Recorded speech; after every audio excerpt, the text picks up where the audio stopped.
So we got Markus popped in. Markus, I need to take a bathroom break real quick, and I'll be right back. So Okay. Go ahead. Hello, Simon. Cool. Hi, Markus. My email was burning. I had a few people tell me that I should jump into this call. I normally don't do these during the day because I'm making money to fund my IndyCar racing. That's funny. So I understand that you're still, from what I was told in the email, you're still baffled by the fact that 4 years ago I was on Paula Gloria's radio broadcast and said all kinds of great things about September Clues, which I did, and I felt that way. And now it seems like I've taken the opposite tact and can't say enough bad things about you, which is not true, I think, which is quite confusing to me, quite frankly. We agree on just about every issue that's out there so far. I occasionally go to your forum. We do, don't we? We agree on most of the issues. Right. So that's the thing to me. Setting aside all the questions I asked you about last week, I don't understand the big smoking gun for me, which is concerning about whether you're real or not. Is, in fact, I bet half my life. I don't know if you heard about this, but I posed a question to people on a follow-up phone call. I said, if you were to take your life savings and bet half of it, would you bet if Simon was real or not? And I bet that you were not real. Actually, only one other person. Wait. I'm not real? What's that? What are you going on about? No, we had a follow-up phone call, which we do all the time. It's funny. Come on. I mean, what is this all about? Why do you say I'm not real? Well, I mean, if you look at all the things that I mentioned last week, and we all pretty much agreed that you had some issues with replying to my questions, but if you put all that aside, and let's say that you answered them perfectly, the one thing that I can't get past myself, and I'm glad that you're on this call because it has to do with that, is how in the world can you agree with almost everything that we collectively on this call have to say, yet never want to come on these calls? How could, anytime someone, and you must get these emails like I do, I get emails every other day saying, I can't believe I finally found you. I'm now listening to your calls every time you have them. When is your next call? When can I be on the call? Yet you agree with almost everything that we collectively have to say, and you show no interest in calling. And I know that's true because I've had several people who listen to these calls email your buddy Maxime and ask Maxime to come on the calls, and he said he couldn't be bothered, in more or less words. Why is it that if you agree with everything that we have to say, you couldn't be bothered with calling on the calls? Now, I appreciate the fact that you took Chris's invitation to come on last week. I'm assuming Chris invited you back to be on here. I'm assuming that you didn't volunteer to come on here before Chris asked you. I'm here. I'm here. No, but Chris asked you to be on this call, right? I have no idea. I'm just assuming that. Yeah, well, I'm here now. Right. So why is it that after 4 years of us doing these calls, did you finally agree to come on? And it seems like you're reluctant to come back. It seems that I'm reluctant to come back. On your own, without being invited. No, well, I mean, Markus, I was put off by your first talk show with these two young guys. Chris Kendall has nothing to do with me. Chris has been doing this for quite some time. Why wouldn't you go on Chris's calls? Well, I'm sorry, but I have quite a lot of stuff to follow. Why do you think that I should be? I had a feeling. I absolutely don't want to downplay your importance, but I have many things to do every day, and I'm writing all over the place, participating in many forums. And I'm sorry I haven't been more present with your stuff. Oh, I'm not offended. I will. I'm here now, and I will answer every question you have. Okay, I have one question for you. I'm open to every question you have about me. I have one single question. Fire away. Okay. Fire away. Is there someone that you look forward to talking to about this stuff? For example, for me, in 2008, a guy by the name of Alan Watt. I don't know. Do you know who Alan Watt is? I asked him earlier. He's not. No. Okay. Alan Watt. Yeah. So for me, at the time, although now I know that he's a total gatekeeper, he's the gatekeeper of gatekeepers. At the time, it was Alan Watt who I didn't look up to as a hero because I don't believe in hero worship. But he was the guy, anytime he spoke, I would literally drop everything in my business. And literally, if it was 2 o'clock and he spoke, I would jump onto the internet and listen to him speak. Is there anyone for you out there who is like that for you? Oh, no, not really. No. So no. you only rely on yourself to find out the truth about the things that you tell us about? Well, that's a good question. Do I rely on myself? It's a good question. Yeah. Well, I don't have any.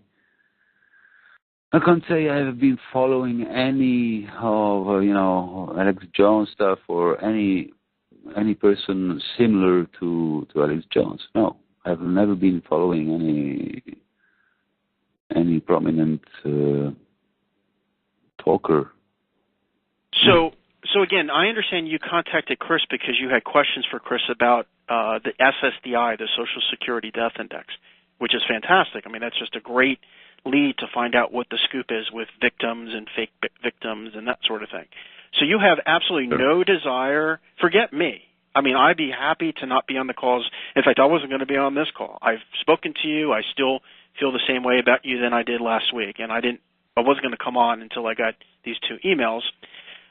I have no problem not being on Chris's call when you want to call in. So I'm just confused if you agree with just about everything that's discussed on these calls, why you wouldn't be the first one in the queue to join in. I mean, is it a cost thing or?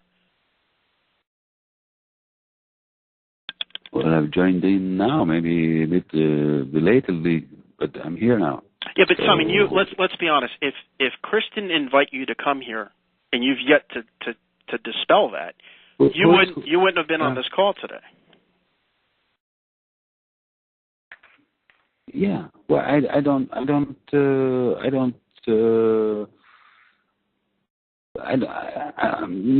my way of researching is not focused on talking on air or searching out the people. I think that my time is best spent pursuing my research. Okay, so let me see if I can dumb that sentence down. So what you're saying is talking to us really isn't worth your time. Absolutely not. That's why I'm here.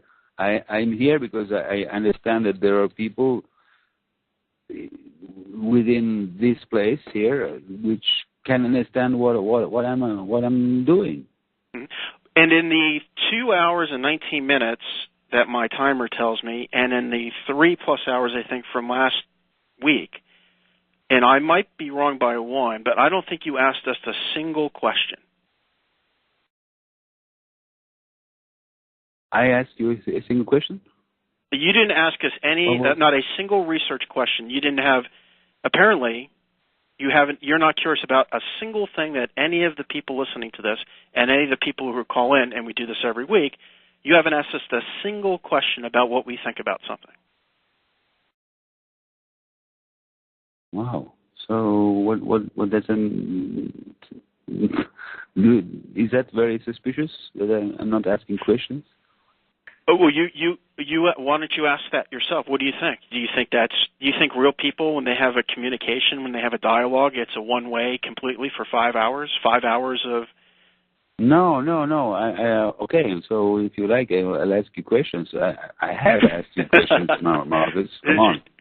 Well, seriously, I've listened in all last week, and I've listened in for about a half hour now. I haven't heard a single question. Questions, and you haven't been really responding to my questions. I have not heard. I'd be thrilled to answer any of your questions. Shoot, go ahead.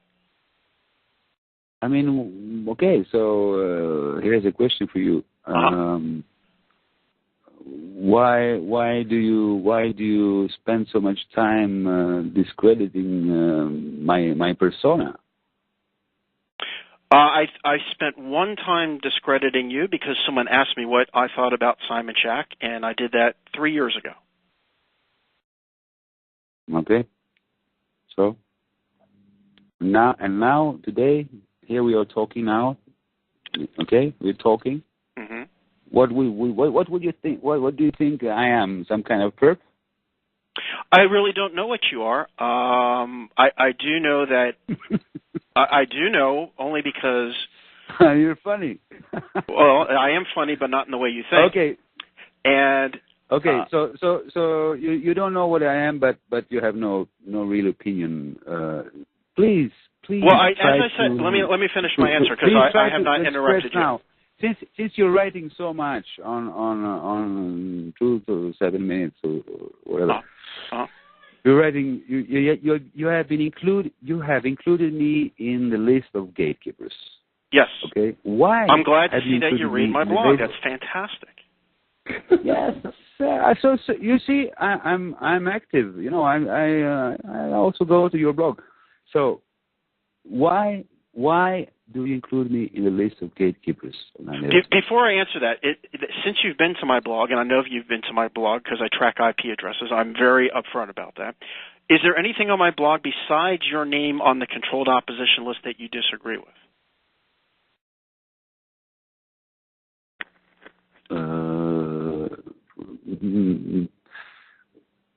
Anything aside what?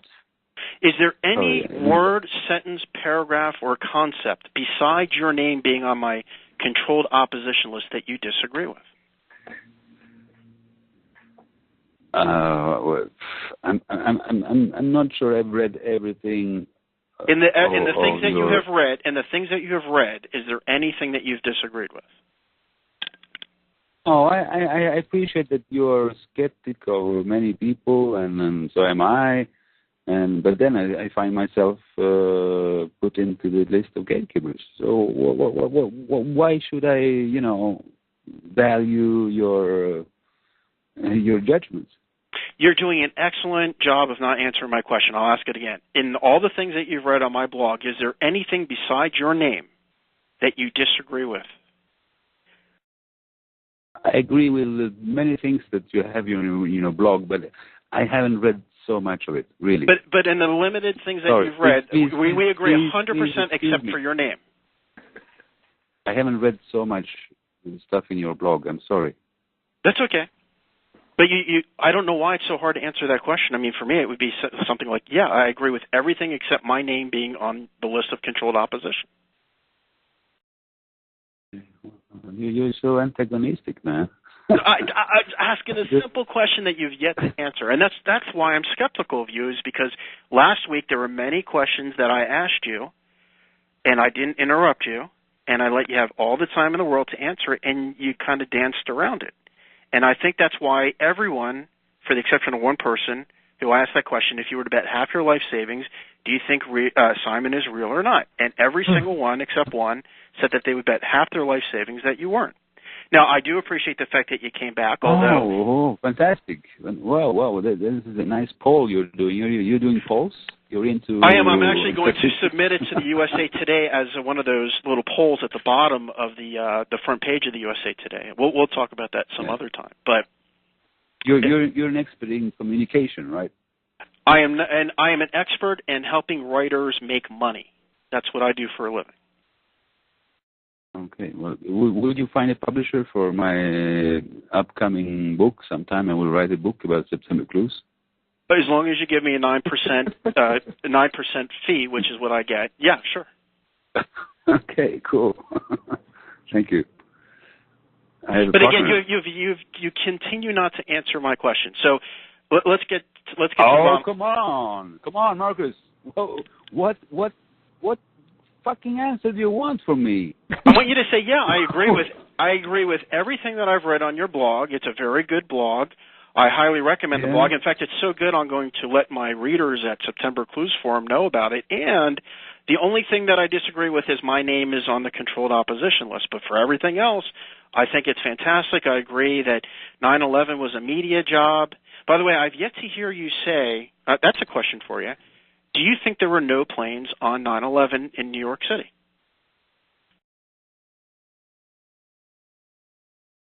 Yes, there were no planes. Okay, that's the first time I think I've ever heard you say that. We've been waiting for you to say that. What? I mean, are you crazy? I am crazy. Yes. I've been saying this for 4 years. How many years now? I've been saying this since 2007. No. I mean, I'll be honest. I follow a lot of the stuff that you say. I've never heard you come out and say that. And here's the big smoking gun for me. That the biggest problem I have with you is that you're analyzing what you called an animation as if it was real, which means that literally. Once again, come on, Marcus, please.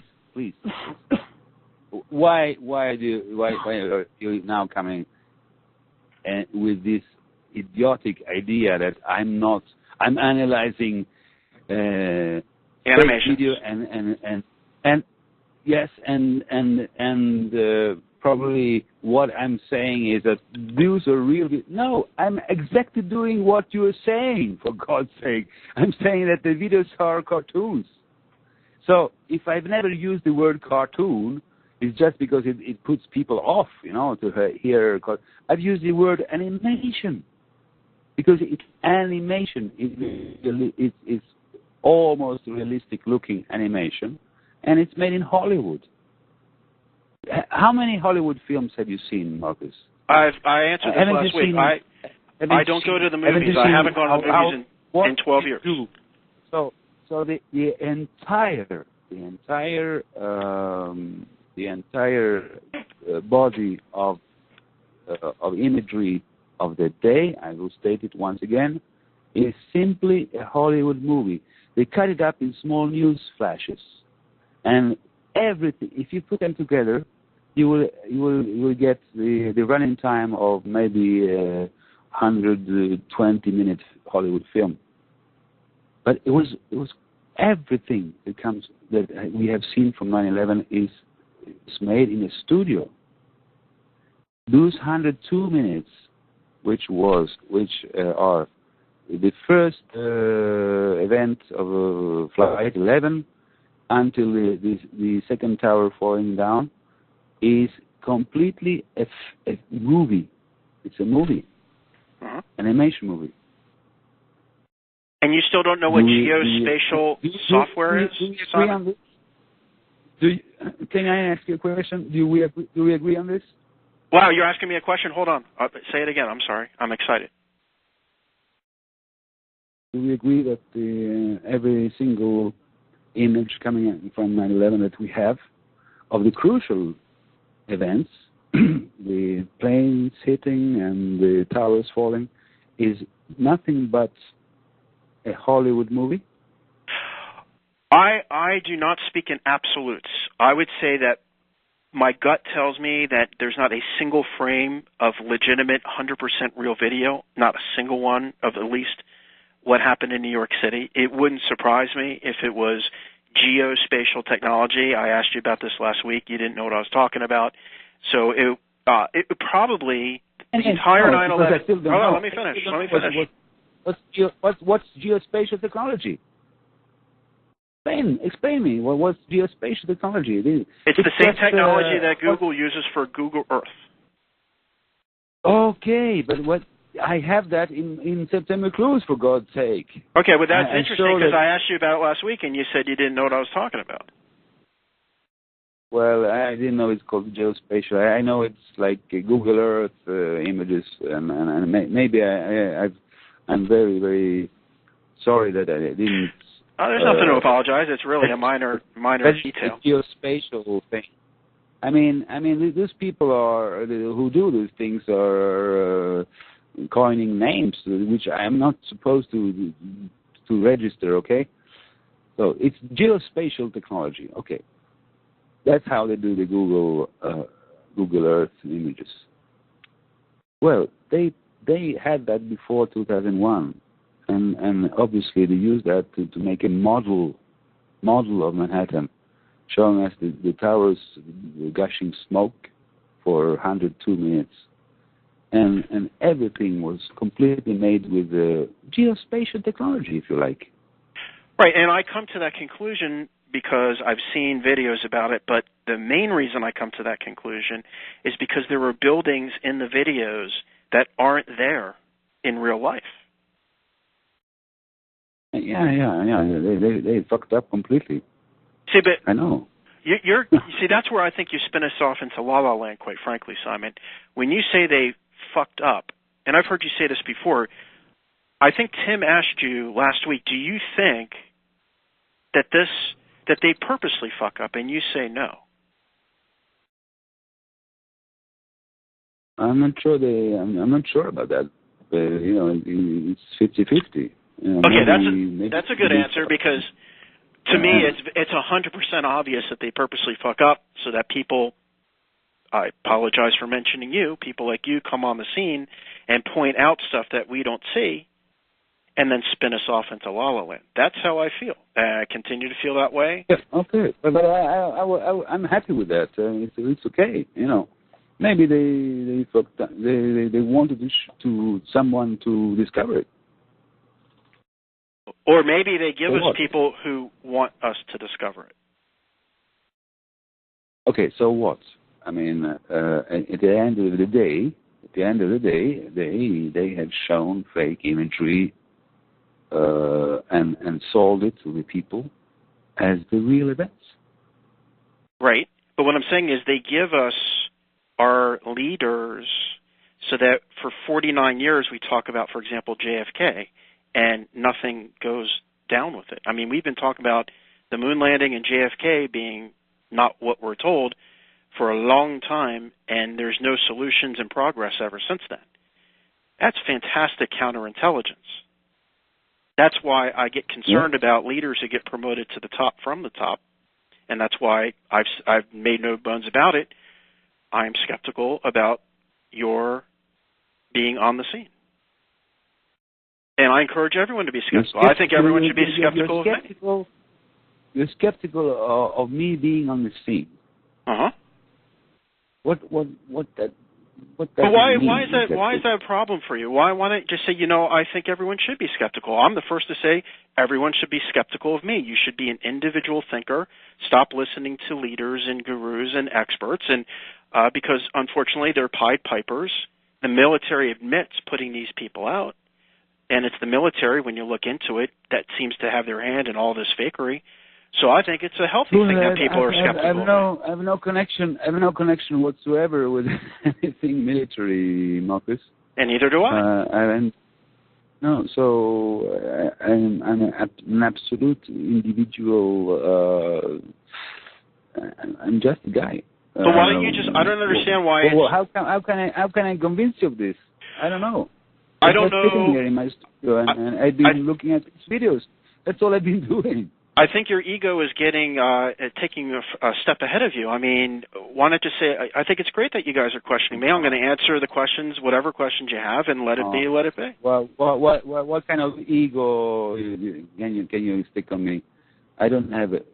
My ego is, of course, I'm happy to have discovered things, but why are you mentioning my ego now?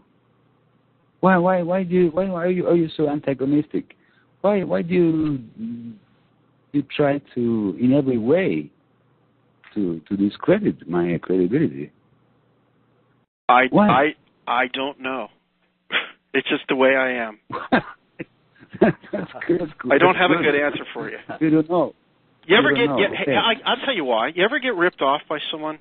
And did you ever get ripped off by someone and you found out that it was your best friend, and you're like, holy shit, if someone's going to rip me off, it's going to be like someone I don't know, but it's your best friend, the one you trusted the most, the one who changed your life, and then you found out that they stole your wallet. Yes, and I'm a perfectly normal human being, and that's happened to me too. Yes, I've been ripped off by and didn't you get a little pissed off? Of course, I was pissed off. Right. So That's what I'm saying. When I find out all these things that you've neglected to tell us, and you're like, I didn't know if I should have told you about, the Bin Laden situation, but now that someone brought it up, I guess I have to say. And then the fact that I don't even care about that. The thing that I care about is that you have no interest in talking with us. You like talking to us, and you have no interest in following up. I mean, I would be, if you hosted a call like this every week, I'd be the first one in line to listen to your call and to call in. But it seems like you have no interest in talking, and that's why I asked you if you agreed. Was there anything you disagreed with? Not a single thing. Well, then, oh my God, why don't you call in each week? It's free over Skype. It doesn't cost anything. Well, that's just weird to me. It's just very weird to me. Aren't we talking now? But you were invited to call. In fact, Chris did something that he's never done except for you. He's actually moved the calls from 8 o'clock to 2 o'clock. I accepted. Listen, Marcus, I accepted to come by invitation of Chris because he made the "Where Are the 9/11 Victims" video, and so his credibility in my eyes became great. I understood that Chris had a good overview, overview of this situation.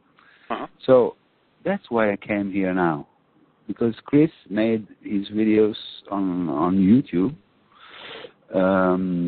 questioning the existence of the victims.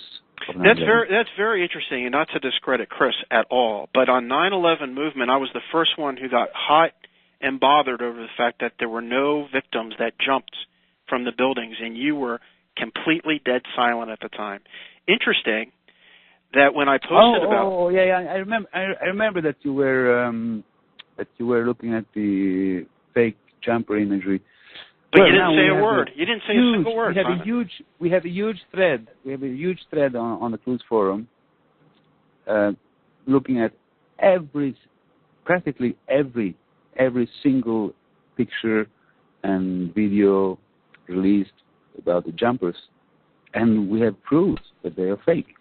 So that's great. Thanks for. I mean, you also noticed that, right? No, I don't go to your forum. So. Okay, but you noticed that the jumpers were fake. So kudos to you. No. You were at the 9/11 movement forum. I know you were there. I was there with you. This is like years ago. And I know you saw the thread that I did. You didn't say boo. And in fact, someone asked you why you didn't, and you said that you were just kind of lurking. Why you sound like a frustrated guy, man. I'm sexually frustrated, but that's a whole other story, dude. You sound like somebody who has done research and has not been, credited of your efforts. No, it's a tough game, this thing, Yeah, I have no interest in being credited at zero. If I did, I'd have my picture. I'd be doing tours. You sound like you're a bit frustrated. I would have donation buttons on my site, probably like you do. You're so antagonistic. Why are you so bloody antagonistic? Why are you always trying to attack me? I think I kind of answer that. It's because I found out that the person who I thought I could trusted basically stole my wallet. Oh, well, okay. So I don't really take too kindly about that. Did they steal your wallet? No, you didn't physically steal my wallet, but you sort of spun me off into La La Land again, making a video about something. Listen. I can hear just your ego talking now. Okay, I'll be quiet if you like. You have a big ego, probably. Yeah. Yes, if you say so. That's what I feel now. You have a huge ego, Markus Allen. Yeah, and you're a bit frustrated. That's the reading I do, judging by your talking. Yeah. Yes, I always wanted a threesome. Maybe I can come to Italy and you can help me out with that. You can come and stay in my house. Anytime. Oh, cool. You take a cheap ticket to Rome, and I will host you in my house. Okay, Marcus? That sounds good. Will you come? Of course I'll come. Cool. And don't be surprised if I take you up on that. Cool. Mm-hmm. Do it. I have 3 guest rooms. No problem with. You don't have to spend anything. I will host you here like a special guest. Uh-huh. And we can just talk. Okay. And you will enjoy wonderful Italian food made by my girlfriend. And why don't you come? Come over here. I will do that. I'm actually going to be going to Dallas in the United States first. That's going to be seeing Chris. We're going to go eat nice food. Hopefully other people will show up too. So that'll be my first travels of this year. So I don't know when I can do that. I'm actually going to be going to Agadir. I'm sure you know where Agadir is, right? Agadir. Agadir? Morocco? That is correct. No. Morocco. So that is my first out of the United States destination. How far away is Agadir from your place? Not very far. Just across the Mediterranean Sea. So is that like a couple hours by plane? Less. Less? Did you say less? Than, okay, cool. From Morocco, it's like an hour and a half, maybe. Okay. All right. Well, so I mean, that's what we're looking for. Agadir is 70 degrees all year round, I understand, and that's my kind of weather. Mhm. Cool. Chris, I'm done. I'm expecting your visit. Come and see me, Marcus. Come and meet me in my house. This sounds like a mafia call. Holy crap! Am I going to leave alive? Or? Come see me with your eye in your hand. You're very welcome. Young man. You're very, very welcome. Okay. I will take the dripping with sarcasm invite, and I will pass the baton on to Chris right now. Yeah. All right. Thanks, Mark. Sure, Chris. Appreciate it, man.